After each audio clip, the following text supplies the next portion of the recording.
Roseli, aqui eu agradeço o convite do seu pai, o senhor Luiz, não é? Estou muito feliz de estar aqui hoje com vocês, agradeço pelo convite, agradeço a Deus pela oportunidade.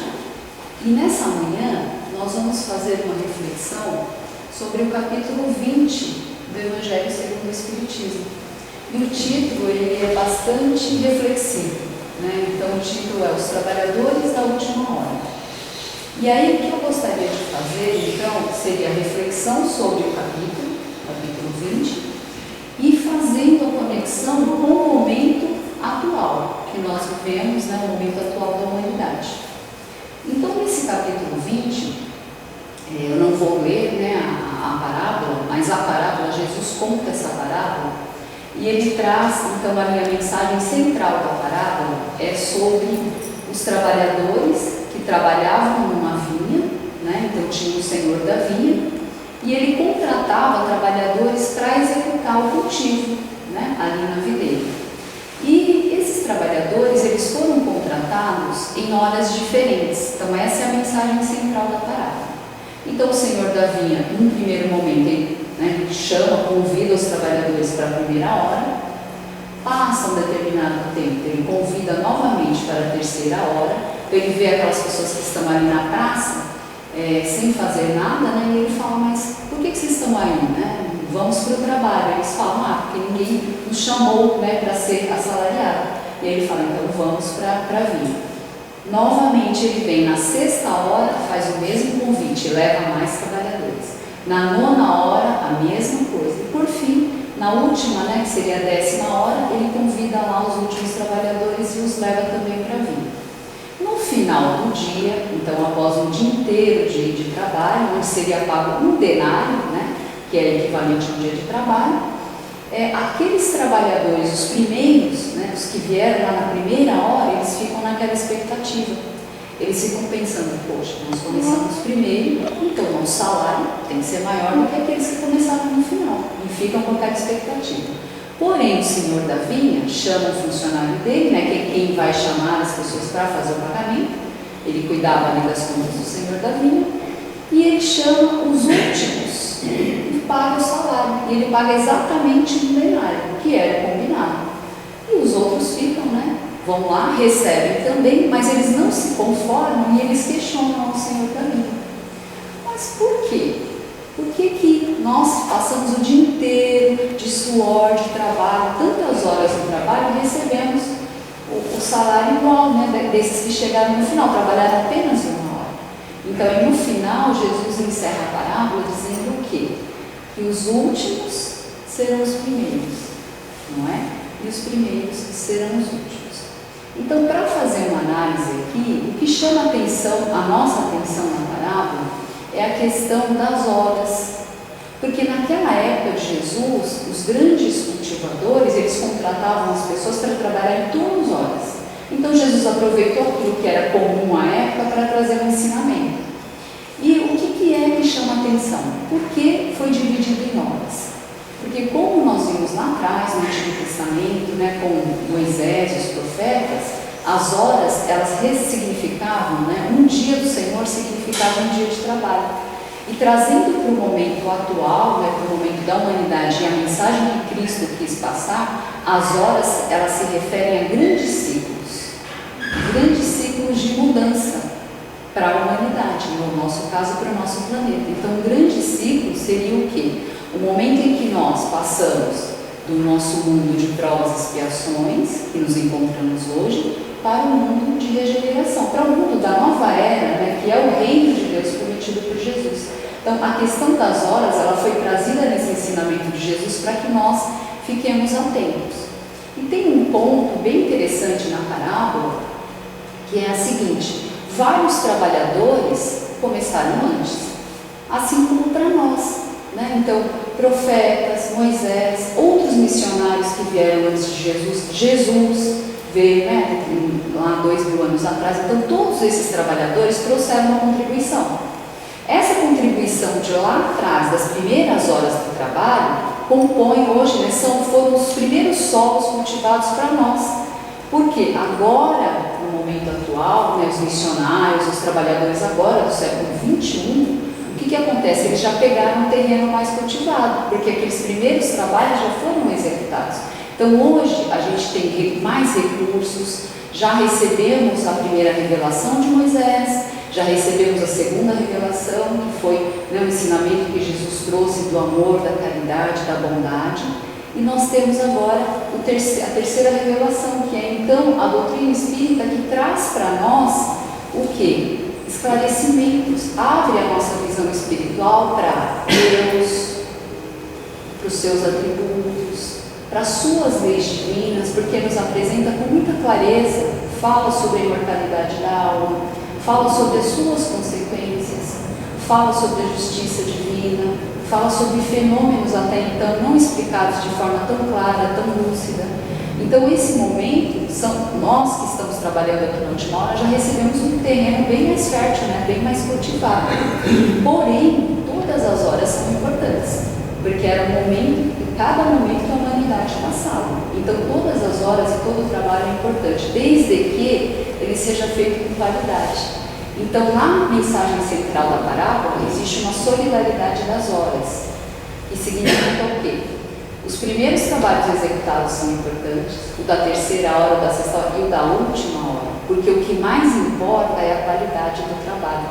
Não é sobre quantidade, é sobre qualidade.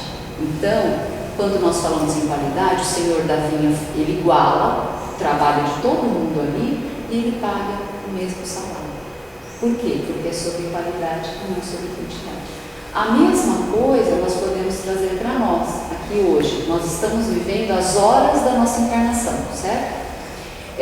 Nós podemos fazer nessa encarnação, se tivermos, né, alinhados à vontade de Deus, às suas leis, nós podemos fazer nessa encarnação uma encarnação com muita qualidade e fazermos muito mais do que fizemos em 5, 10, 15 encarnações, numa única encarnação. Então é preciso o quê? A renovação, é preciso absorver o conhecimento, é preciso a renovação, a educação dos nossos sentimentos à luz do Evangelho. Tudo isso faz parte daquilo para que nós viemos, porque todos nós aqui nascemos com incumbências, com tarefas que Deus nos concedeu. Para quê? Para que nós tivéssemos melhor aproveitamento, com mais qualidade da nossa encarnação.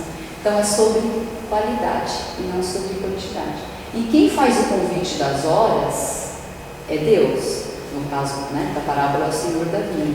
Então quem convida é Deus, é o Pai. Porém, quem vai atender o chamado?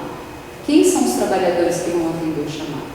Então aí fica um ponto bastante interessante para nós. Quem vai atender o chamado são aqueles corações que já têm avançado valores de amor, de humildade. Por quê? Porque Jesus, quando trouxe a sua mensagem, ele falou aos simples de coração.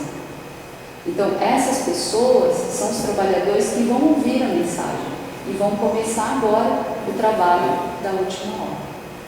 Então, sobre a mensagem central da parábola era isso. E aí eu queria, como nós comentamos, que fala, né, a mensagem das horas, é sobre um grande ciclo de mudança.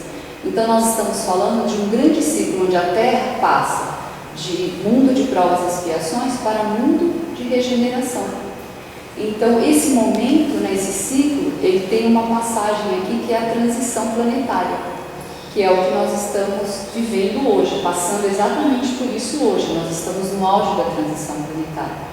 Então eu queria comentar um pouco com vocês a respeito dessa questão, né, da transição planetária, já fazendo aqui com vocês a demonstração da classificação dos mundos, conforme consta lá no Evangelho segundo o Espiritismo. Kardec trouxe para nós uma classificação muito didática. Eu não sei se vocês já tiveram a oportunidade de ouvir ou de conhecer, né, mas a gente vai explanar um pouquinho. Então, sobre o momento da transição planetária, Jesus, no sermão profético, em Mateus 24, ele comenta sobre esse momento, que seriam momentos desafiadores para todos nós, né? Eu acho que todo mundo sente, né, está vivendo isso. Nós tivemos já a pandemia, né, que começou lá em 2020, ela ainda perdura, acho que vamos ter que conviver com ela, mas Jesus falava exatamente desses momentos. momentos desafiadores, momentos de dores, de angústias, né, que todos nós estamos passando, né, porque estamos no mundo de provas e expiações. Então o próprio nome do mundo ele já traz para a gente algumas lições, alguns aprendizados, ainda estamos aprendendo na dor. Por quê? Porque muitas vezes nós escolhemos, fazemos escolhas da nossa vida mesmo, do nosso dia a dia, do nosso cotidiano, distanciados do que é o ensino de Jesus. Então muitas vezes escolhemos o egoísmo, muitas vezes escolhemos, né, o orgulho, escolhemos a violência ao invés de escolher o bem. E em razão disso, né, o que acontece? Existe uma lei divina regendo os nossos destinos, e aí muitas vezes a dor chega para nós como forma de aprendizado. Então, nesse mundo de transição, né, na transição planetária que nós estamos passando, é muito desafiador justamente por isso, porque todos estão passando dores, sofrimentos, angústias, né? Mas o que consola o nosso coração, e eu acho que a gente tem que trazer isso também, a esperança, né, a confiança no futuro, porque está previsto, né, está previsto que nós vamos mudar. E mudando de mundo, as coisas vão se acalmar, vamos dizer assim, né? A gente vai ter mais paz, mais serenidade, menos dores. Então, Kardec nos apresenta a seguinte classificação: mundos de provas e expiações, mundos primitivos, mundos regeneradores, mundos ditosos e mundos celestes. Kardec nos apresentou alguns sinais para nós sabermos assim, já estamos caminhando para os momentos, né, próximos da regeneração. E ele nos apresenta os sinais. Em Obras Póstumas, ele fala de alguns sinais que mostraria para nós que a nova era estava próxima. Então ele fala lá, em Obras Póstumas, chama Regeneração da Humanidade, o capítulo. E ele comenta que haveria muita violência, né, em várias áreas.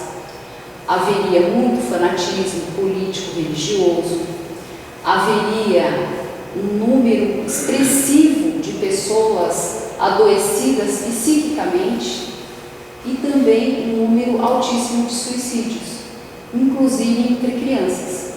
E aí o que a gente pensa? Olhando lá os números da OMS hoje, o que acontece? Aproximadamente 1 milhão de pessoas sofrem dessas doenças psíquicas, né? Por exemplo, que são elas? Uma ansiedade, uma depressão, a síndrome do pânico, outras síndromes, né? Os suicídios, eles realmente atingiram números inauditos.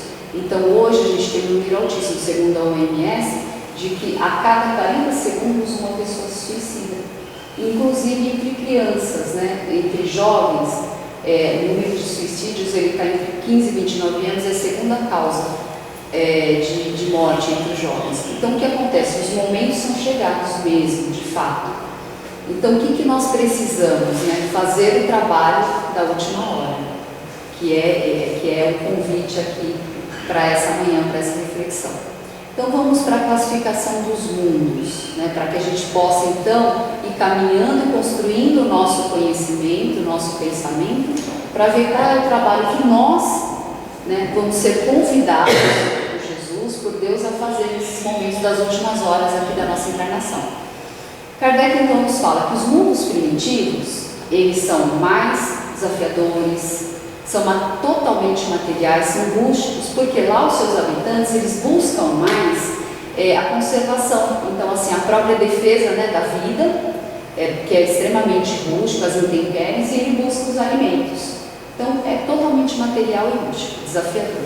Nos mundos de provas e expiações, que é o nosso mundo, que é onde nós vivemos e habitamos hoje, aqui, os habitantes desse mundo já desenvolveram a inteligência. Então já desenvolveram a inteligência para quê? Para buscar mais conforto, para buscar mais proteção, para buscar mais saúde, alimentação também, mas buscam mais o conforto. Então já desenvolveram a inteligência para trazer mais comodidade para a própria vida, não é? Usaram a inteligência para isso, e é ótimo, é perfeito. Então mais tecnologia, né? Os próprios cursos online que nós fazemos já é também fruto da inteligência bem usada, né? Então nós estamos utilizando os poderes aí da inteligência, os poderes do espírito para fazer as nossas aulas online.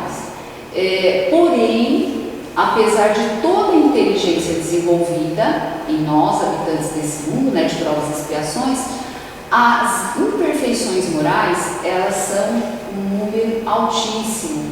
Então, existe ainda muita imperfeição moral, muitos vícios, muito orgulho, muito egoísmo, ainda existe a maldade, ainda existe a violência nas relações, e ainda existe muita soberba dentro das instituições. Então veja que, embora a inteligência esteja no patamar aqui em cima, a moral ainda está aqui. É assim que nós ainda estamos aqui no mundo de provas e expiações. Então, por essa razão, o que predomina no mundo de provas e expiações? Predomina o mal, em razão dos vícios dos seus habitantes, em razão dos excessos que ainda temos. Então, predomina o mal. Então, significa que as pessoas que estão aqui, nós, habitantes aqui, ainda estamos fazendo escolhas que trazem dor. Ainda estamos fazendo escolhas, usando o nosso livre-arbítrio, muitas vezes para causar sofrimento para nós.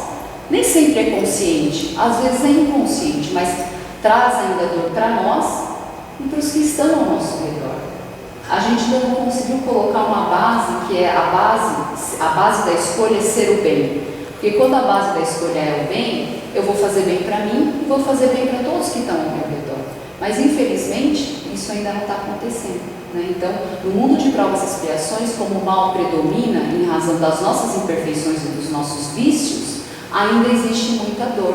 E quando eu faço escolha que causa dor no outro, que causa uma falta, uma dor em alguém, o que acontece? Existe a lei divina regendo os nossos destinos. E aí o que chega para nós, para a nossa vida? Chega a expiação, chega o resgate das faltas, não é? Chega a dificuldade, chega a dor. Então, e só que chega, e aí se nós tivermos o coração dócil para não revoltar, nós podemos aprender lições valiosas com as dores que chegam para nós. Se for na revolta, vai ser mais desafiador. Agora, se eu fiquei ali um pouco, na hora, não entendi muito bem, mas depois eu vou processando, vou pegando aquela situação que aconteceu comigo e vou fazendo uma análise, eu começo a falar, poxa, realmente tem alguma coisa aqui, eu prejudiquei e agora eu estou tendo que aprender uma lição aqui pela dor. Então, se eu tenho essa visão, essa clareza, eu tive aprendizado mesmo quando a dor chega até mim. Então isso são as expiações, os resgates que nós ainda passamos nesse mundo por conta do seu formato. E temos também as provas. E o que são as provas? As provas é como quando a gente vai fazer o vestibular, ou então a gente faz o Enem, então você precisa fazer aquele teste, aquela prova para ver se aprendeu, se aprendeu bem a lição. Então, as provas são os testes, são as dificuldades, são os desafios que vêm para ver o quê? Se nós já desenvolvemos inteligência, se já desenvolvemos a moralidade, então intelectual e a moral, se já conseguimos aferir aprendizados, temos já fortaleza moral e intelectual para enfrentar os desafios, para sair de uma infância espiritual, que ainda nos encontramos. O que é infância espiritual? Não tem a ver com idade. Infância espiritual tem a ver com o meu momento, a minha consciência espiritual, o meu entendimento sobre as coisas do Espírito, o meu entendimento sobre os valores do Espírito.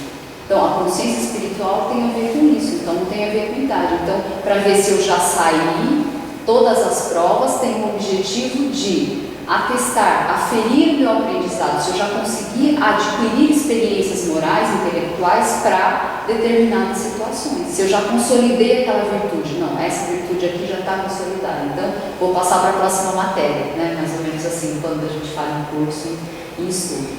Então as provas têm esse objetivo.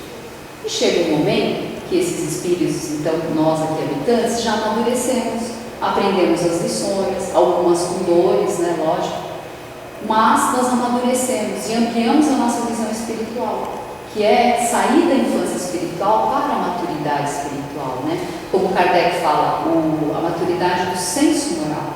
Então, quando acontece isso, passamos então para o mundo de regeneração, que é o próximo ciclo da Terra. Deixa eu pegar uma linha aqui. O próximo ciclo da Terra, o próximo grande ciclo, né, para qual nós iremos, é o ciclo então da regeneração.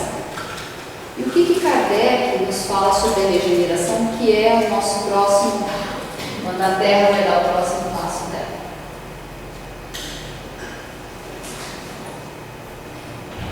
Kardec nos fala que no mundo de regeneração ainda existe expiação, porém elas são mais brandas, porque hoje, atualmente, a gente vive muitas dores, né? São dores assim, pungentes mesmo, que, né, dá aquele sofrimento mesmo no nosso coração, e às vezes você fica desesperançado, e a gente não pode ficar desesperançado. Nós temos que pensar que existe um Deus amoroso, existe Jesus cuidando de nós no detalhe, cuidando de nós com muito amor.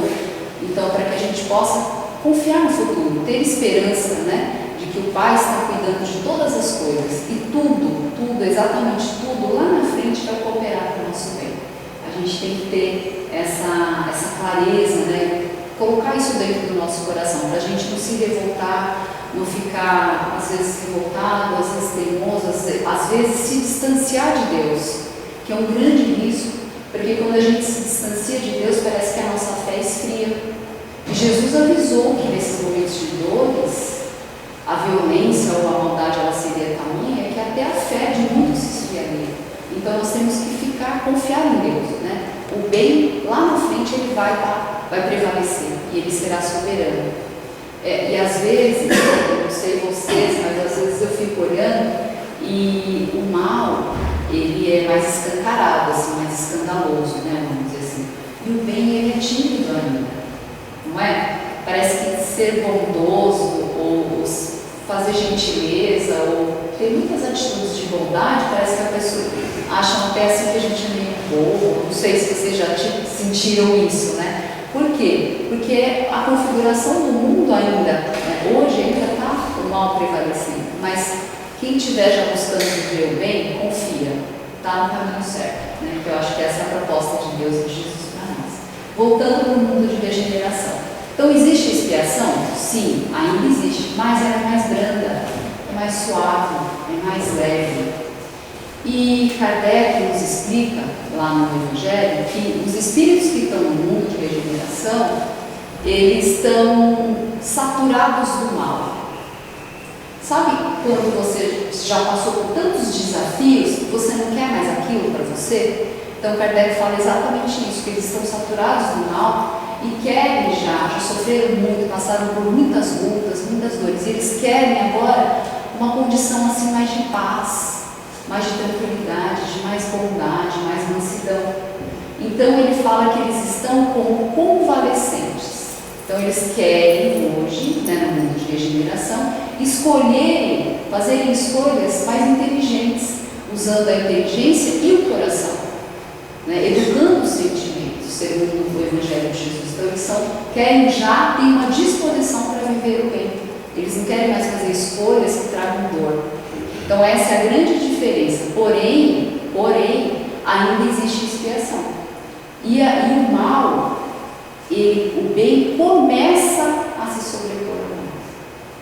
Então, às vezes, nós confundimos um pouco, eu não sei se vocês já tiveram esse contato com essa classificação dos mundos. Às vezes nós achamos que vamos sair do mundo de provas e expiações e já vamos dar um salto para o mundo ditoso, mas ainda não. Então esse momento é o momento da transição para a regeneração, que é o momento em que nós começamos a querer viver bem em todas as nossas escolhas, nas nossas relações, nas instituições. Então o bem começa a se sobrepor ao mal. E as pessoas estão com muita disposição em viver a bondade, a humildade, né? Com menos egoísmo, com menos orgulho, pensando mais não só em si, mas também no coletivo. Então, essa é o mundo de regeneração. Ainda a encarnação se dá em corpos grosseiros, em corpos materiais, como os nossos. Próximo passo, né? O próximo mundo é um mundo, então, ditoso. aí sim, né? Aí as lutas acabaram, são mínimas, o bem ele prevalece sobre o mal, as pessoas já vivem com mais bondade, você enxerga a bondade, você enxerga o amor nas relações em casa, nas relações no trabalho, nos templos, né, nas casas espíritas, em outras religiões. Então você já percebe que o bem ele está indo por toda parte, já faz parte da vida de todos os habitantes do planeta. Então o bem ele se sobrevalece. E o que acontece? Nesse mundo ditoso, que é, né, o nosso alvo, né, as pessoas já encarnam corpos mais sutis, menos grosseiros, já são mais aperfeiçoados. Então olha só que interessante, muda completamente a disposição do planeta e dos habitantes do planeta, né, no mundo ditoso. E por fim, o último é o mundo celeste. O mundo celeste é quando esse trabalhador, né, já que a gente está falando de trabalhador das horas, ele chega no final, ele se purificou de todas as imperfeições que ele tinha, e aí ele alcança a purificação espiritual, ele se torna um espírito puro, e aí ele vai passar a habitar o mundo celeste. Então esse é o alvo, né? Essa é a trajetória do espírito que começa no mundo primitivo, e ele vai caminhando nesse projeto de aperfeiçoamento espiritual, que é a proposta de Deus para todos os espíritos, né, que estão aqui na Terra, em outros mundos e no universo. A proposta de Deus é exatamente essa, que a gente faça um processo de aperfeiçoamento espiritual. Então não é de uma hora para outra que se torna espírito puro, e também não precisamos nos cobrar dessa forma. Ninguém vai se tornar puro de um dia para o outro, não é assim. Então é preciso o auto-amor, é preciso o auto-perdão, temos muitas qualidades já adquiridas, virtudes, e temos as nossas fragilidades. Então nós vamos buscando a purificação dessas fragilidades, né, a eliminação desses excessos, para poder então alçar lá no final da trajetória espiritual esse mundo celeste, que é o mundo dos espíritos puros. Aí muitos pensam assim, mas se tornou puro, ele faz o quê? Né? O que faz? Então esses espíritos puros, quando eles alcançam isso, eles não têm mais necessidade de encarnar, como está lá no livro dos Espíritos, em que se torna o espírito em sua última encarnação, né? Se torna o espírito puro e não há mais a necessidade de encarnar. Quando é que eles encarnam? Eles reencarnam, vamos dizer assim, né? Quando eles vêm em missão.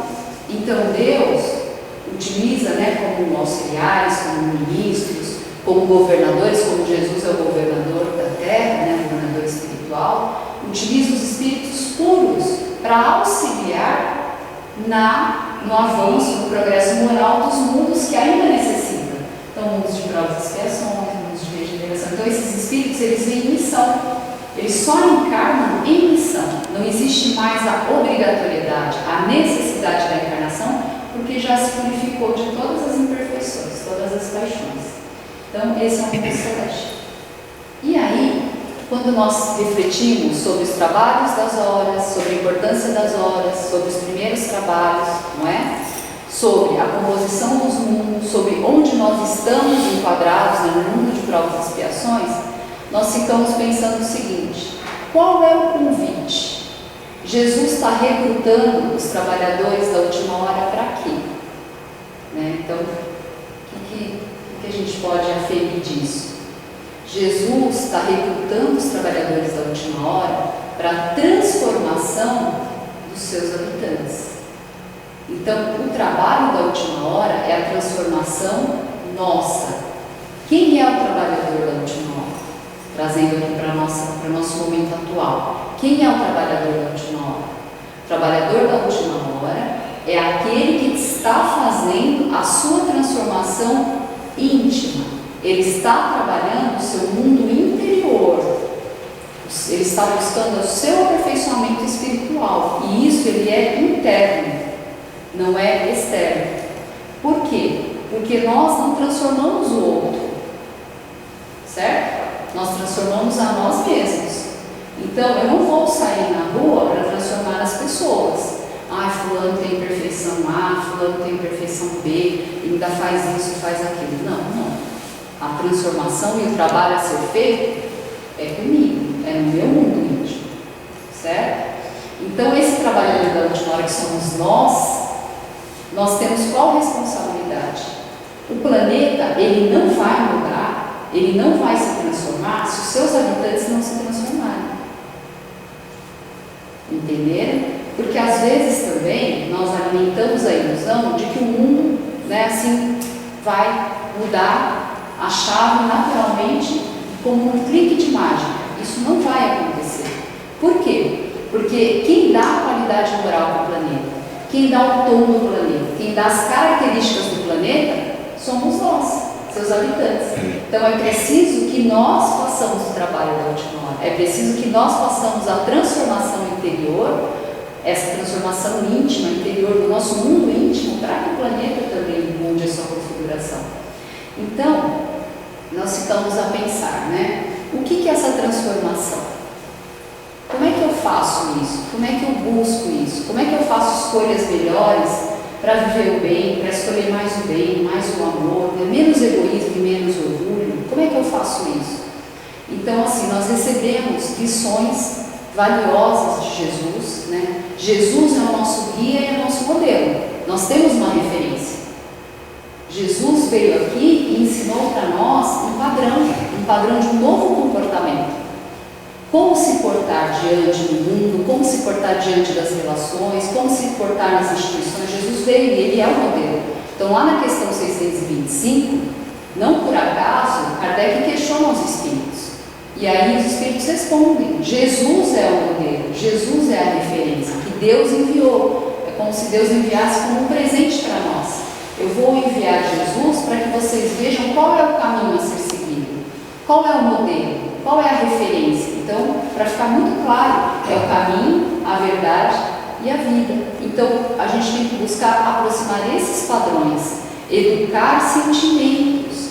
Por quê? Porque eu posso desenvolver a inteligência, que nós falamos, né, ali no início. Eu desenvolvo a inteligência, mas se eu tiver a inteligência desenvolvida e não tiver a educação dos sentimentos, que tem a ver com o quê? Humildade, bondade, mansidão, paciência, tolerância. Se eu não tiver isso tudo, é sentimento, é educar o meu coração à luz do Evangelho. Se eu não fizer isso, dificilmente eu vou conseguir essa transformação que eu preciso. Então, transformar o meu mundo íntimo é exatamente isso. Aí eu queria dar 2 exemplos para vocês de como, às vezes, sem perceber, inconscientemente, nós repetimos padrões antigos, padrões de 5, 10, 15 encarnações.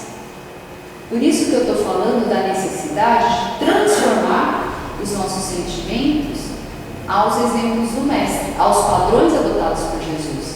Porque senão nós repetimos padrões antigos. Vou dar 2 exemplos que assim, faz parte, né, do cotidiano das pessoas e é mais fácil de entender para não ficar só na filosofia, né, gente? Então, assim, um primeiro padrão. A pessoa que tem um padrão de violência, em qualquer situação, não importa se a situação é pequena, a violência é pequena, média ou grande, ele vai repetir o padrão se ele não buscar essa educação aí que nós estamos falando dos sentimentos. Exemplo, a pessoa está dirigindo, né, trânsito é uma coisa assim mais normal para todo mundo, principalmente em São Paulo. A pessoa está dirigindo, leva uma fechada. Aquilo já sobe o sangue, a pessoa fica séria, fica nervosa, né, dá aquela coisa assim, aquela raiva. Isso é uma emoção, normal sentir raiva, porque levar uma fechada não é legal, você está no trânsito. Porém, o que você faz com aquilo? Então, o que você faz com essa emoção, raiva que veio, que é normal ver a emoção, raiva é tranquilo, mas o que você vai fazer com ela?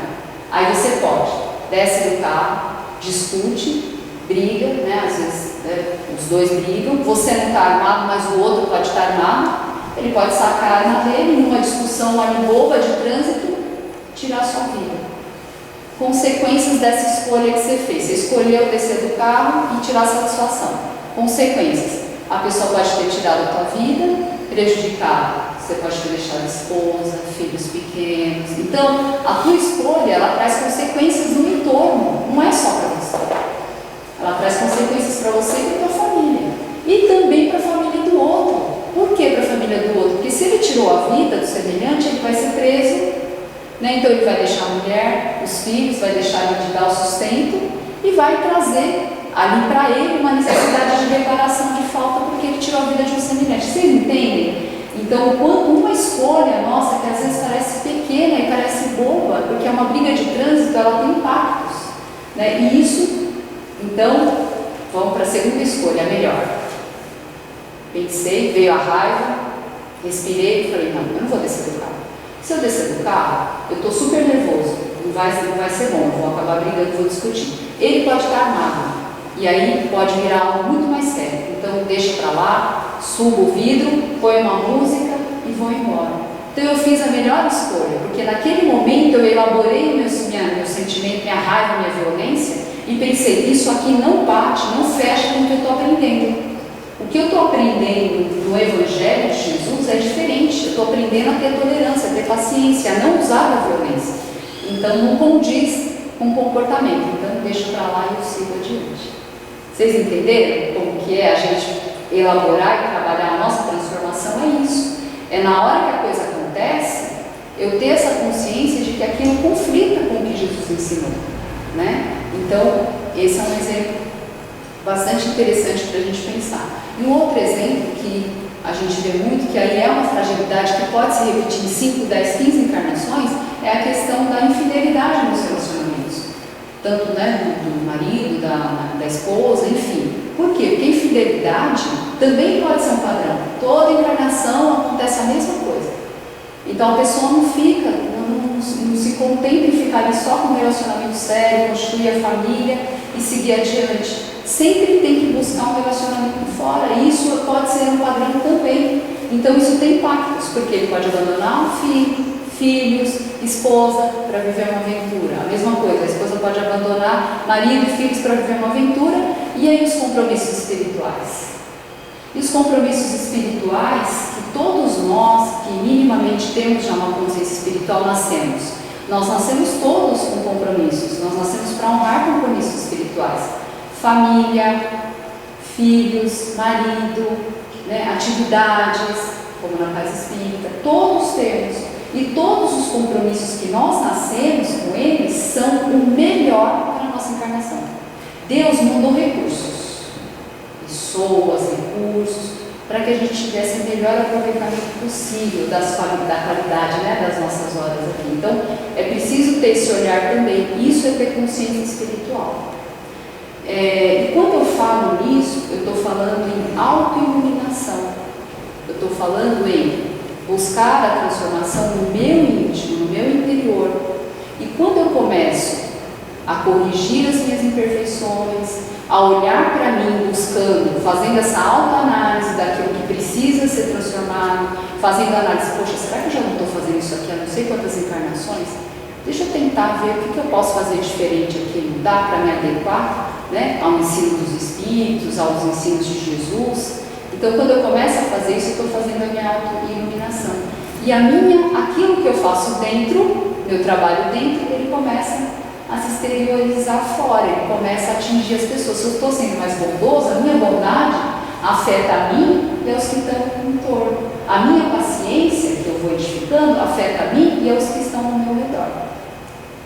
E falando em auto-iluminação, Jesus, quando veio na Terra, ele veio apresentar para nós, né, já que a gente está falando em transformarmos, sermos homens de bem, homens e mulheres de bem, né, conforme está lá no capítulo 17 do Evangelho, no capítulo 17, sede perfeitos. Então ele fala que um homem de bem é aquele que vive, pratica, olha só a palavra, pratica o amor, a justiça e a caridade. E Jesus veio falar exatamente isso para nós quando ele apresentou o padrão, né, do homem moral, moralmente íntegro. Ele falou o quê?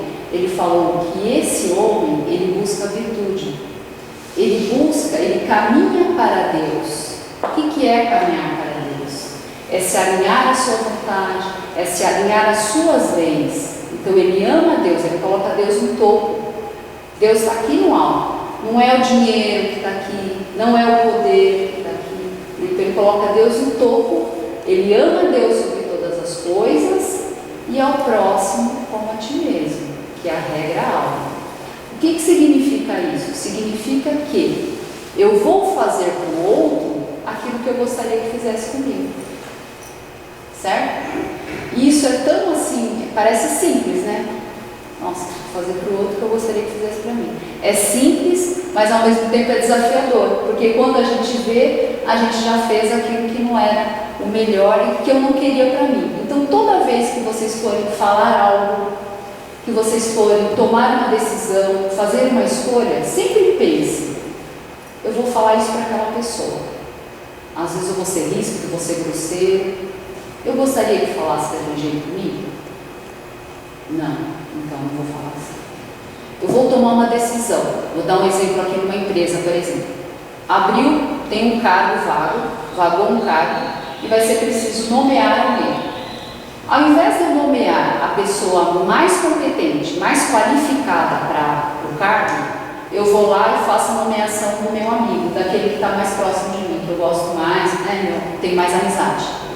Então eu estou fazendo para o outro aquilo que eu não gostaria que fizesse comigo. Porque se eu fosse querer, né, se eu estivesse ali buscando esse cargo, eu ia querer que fosse escolhido quem? A pessoa mais competente.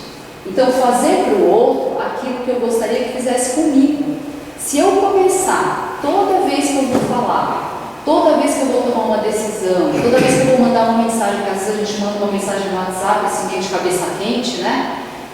Manda mensagem, ou então fala, ou então decide alguma coisa, uma decisão importante nas nossas vidas, na família, no trabalho, enfim, na casa espírita, em outros locais por onde vocês passaram. Toda vez pense: se fosse comigo, eu gostaria que fizesse assim? Se fosse comigo, eu gostaria que respondesse assim?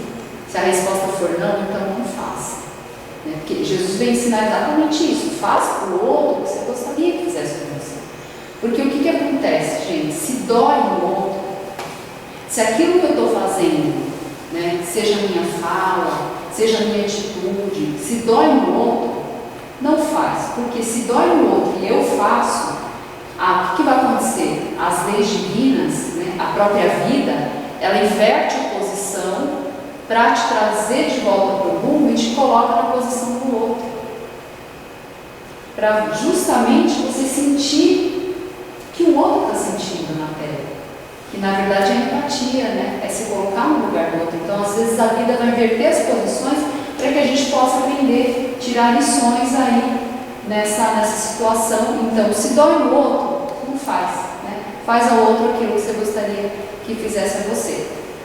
E eu queria contar como um exemplo do homem de bem, do homem moralmente íntegro, que foi a proposta de Jesus para nós. Eu queria contar rapidamente a parábola do bom samaritano. Por quê? A parábola do bom samaritano é exatamente o arquétipo do homem de bem. Não sei se vocês todos aqui já tiveram a possibilidade de conhecer, mas é mais ou menos assim. O doutor da lei, eles estavam o tempo todo querendo testar Jesus.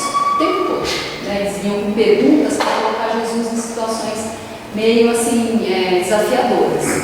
E aí, ele vem e questiona para Jesus, né? Mestre, quem é o meu próximo?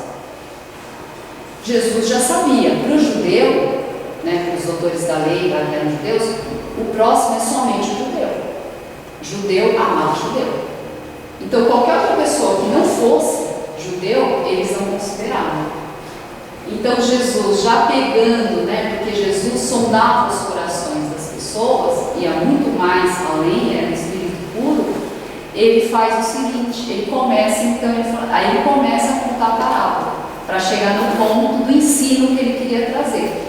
E aí ele fala assim, que descia um homem, só que Jesus não fala, descia de onde? De Jerusalém, da Samaria, ele só fala assim, descia um homem. E esse homem, na descida, né, ele foi agredido. Ele foi agredido fisicamente, né, então ele foi assaltado, levaram todas as coisas dele e ele foi agredido fisicamente. E aí ele ficou com o rosto totalmente desfigurado e caído no chão, seminu com o rosto totalmente desfigurado. Ou seja, não dava para enxergar quem ele era. Se ele era judeu, se ele era samaritano, ou quem ele era. Então estava indefinido. E aí ele ficou caído no chão. Aí passa um sacerdote, e aí a gente pensa, o sacerdote é alguém que representa a Deus, né? É um homem religioso. Você pensa o seguinte, ele vai parar e vai socorrer. O sacerdote olha, ele, na cabeça dele, o próximo é quem? Judeu, ama judeu. Ele viu, estava desfigurado o rosto, ele não sabia se era judeu ou se não era judeu, ele arriscou, porque poderia ser um judeu, poderia ser até alguém da família dele, mas não dava para enxergar. Então ele olha e segue adiante. Passa o levita, que é o assistente do sacerdote. Olha, ele viu que aquele tem um cargo superior ao dele, hierarquicamente falando, né, lá dentro da religião. Ele olha, vê que o outro passou e o socorreu, também passa, olha e vai embora. Aí vem chegando um samaritano. E os samaritanos, os judeus, eles eram inimigos. Tanto que os samaritanos tinham um templo à parte. O templo dos samaritanos não era em Jerusalém. Então ele olha, ele desce do cavalo, aí ele tira lá o azeite, o vinagre, né, um pedacinho de pano, e ele faz ali, ele limpa os curativos, ele limpa o machucado, ele faz ali um curativo, né, improvisa um curativo. Ou seja, naquela hora que ele pegou o azeite, que ele pegou o vinagre, ele desceu do cavalo e olhou e ele quis ajudar, naquele momento Jesus usa o seguinte termo: ele foi movido de compaixão. Quem moveu? Deus. Mas por que Deus conseguiu movê-lo de compaixão e não conseguiu mover o judeu, o sacerdote? Porque ele já tinha um solo fértil, ele já tinha um coração, como nós falamos, humilde, que recebeu a mensagem, recebeu o chamado de Jesus para aquela hora. Porque quem chama é Deus, não é? Ele recebeu o chamado de Deus para aquela hora. E aí ele fez socorro, colocou o homem no cavalo, levou até uma hospedaria, que tinha as hospedarias ali no caminho, né, no deserto, e deixou 2 moedas e falou para ele: olha, vou deixar essas 2 moedas para você hospedar até a hora que ele ficar bem. Se passar a conta for mais cara do que as 2 moedas, na volta eu te pago o restante, a diferença. Então, aí Jesus vira para o sacerdote, para o doutor da lei, e fala: quem foi o próximo? Né? E aí o doutor da lei responde para ele, foi o samaritano, deu a cara engasgada, né, assim, e falou que foi o samaritano. Então veja que o samaritano, ele amou a Deus sobre todas as coisas. Ele fez para o outro aquilo que gostaria que fizesse consigo, se fosse ele ali caído, machucado. Então em nenhum momento ele cogitou, mas se for um judeu, ele é meu inimigo. Não. Ele amou a Deus sobre todas as coisas e fez ao outro o que ele gostaria que fizesse. Ele agiu com justiça, com amor e caridade. E para finalizar, o ensino, né, do que é ser um homem e uma mulher de bem, Jesus fala para nós, e está no livro também dos Espíritos, na questão 866, que é preciso ter bondade com todos. Porque às vezes nós corremos o risco de querer ter bondade só com os nossos, só com aqueles que pensam como a gente, só com aqueles que têm a mesma religião, só com aqueles que têm, né, o mesmo partido político, o mesmo candidato. Mas a bondade ensinada por Jesus é aquela bondade que atende a todos, indistintamente. Então não é uma bondade que eu escolho, eu vou ser bondoso só com esse grupo aqui, com esse grupo aqui eu não vou ser bondoso, porque ele não é da minha religião, ele não é do mesmo partido político, ele não tem a mesma orientação sexual, ele não tem os mesmos pensamentos, ele não é da mesma classe social. Então não. Jesus ensinou benevolência para todos.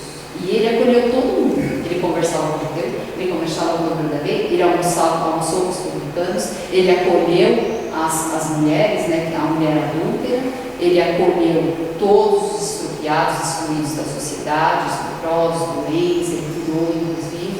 Então ele foi acolhendo todo mundo, ele não fez, não, eu só vou ficar com esses daqui. Não, ele foi bondoso com todos, e a mensagem dele é essa, benevolência para com todos. E ele também pediu para nós, né, que é o perfil do homem de bem, que nós tivéssemos indulgência. E às vezes, quando nós ouvimos essa palavra, nós ficamos pensando, mas indulgência é uma palavra assim tão complexa, né? O que é indulgência? Indulgência, gente, é simplesmente É eu ter a consciência de que aqui nesse mundo onde nós estamos, todos nós temos imperfeições. Todos nós temos fragilidades. Assim como temos muitas qualidades e virtudes, não é verdade? Mas eu vou olhar a qualidade do outro e não a imperfeição e o defeito. Eu vou falar, eu vou conseguir elogiar aquilo que ele já tem de bom e não vou dar tanta ênfase para o defeito. Eu vejo o defeito, eu enxergo o defeito, assim como eu enxergo o meu defeito, assim como eu enxergo a minha imperfeição. Eu também enxergo o outro, mas eu sei que ele está na caminhada, como eu. Então eu vou olhar o lado bom, o lado melhor, a melhor versão dele. E eu não vou ficar contando então o defeito. Isso é ser indulgente. É falar assim, nossa, mas outro dia mesmo eu estava fazendo isso que a pessoa está fazendo, então eu deixo para lá. E foco naquilo que ele tem de melhor. Eu mudo a lente, mudo o olhar para aquilo que ele tem de bom, que é como eu gostaria que fizesse comigo. Todo mundo aqui não gosta de receber elogio? Né? A gente tem as qualidades, nós gostamos de ser elogiados por elas, mas nós nos sentimos tristes quando ficam apontando então as nossas imperfeições. Então, ser indulgente é isso. Olha o lado melhor, a melhor versão da pessoa. E por fim, o perdão das ofensas. Por que o perdão das ofensas? Porque a mágoa, a dor, a mágoa, o ressentimento, o rancor, ele gera doenças, adoece o espírito. E nós falamos de tantas doenças psíquicas, não é, que tem hoje, muitas delas estão relacionadas com a dor, com o rancor, com a mágoa, com o ressentimento. Então, a mágoa, ela adoece. Então, por isso Jesus ensinou, perdoe. Quando você dá o perdão para o outro, você está perdoando, você está dando presente para você mesmo, porque você se liberta da situação, você se liberta daquela pessoa que em algum momento te ofendeu, te magoou, e você segue adiante, não é? E a pessoa, como nós falamos, existe uma lei divina regendo os nossos destinos, não é isso? A cada um segundo suas obras. Então, a justiça divina, ela coloca cada coisa no seu devido lugar, no devido tempo, da consciência, do aprendizado de cada um.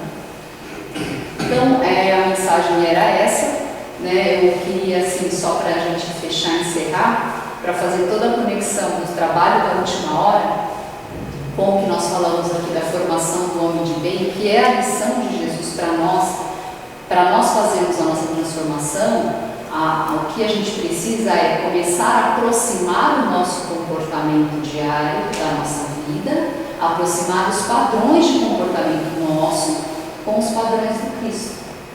Isso é fazer o trabalho da última hora.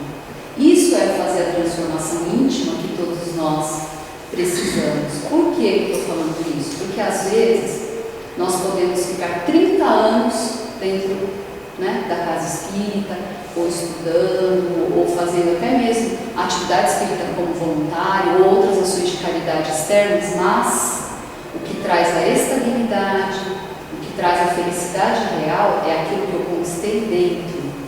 O externo traz intercessões, traz simpatias, atrai espíritos bons para nos, né, inspirar, incentivar, porém, o meu equilíbrio, para quando eu voltar para o pátrio espiritual, meu equilíbrio, ele se dará com a transformação que eu fiz aqui dentro, no meu mundo íntimo, então não é externo.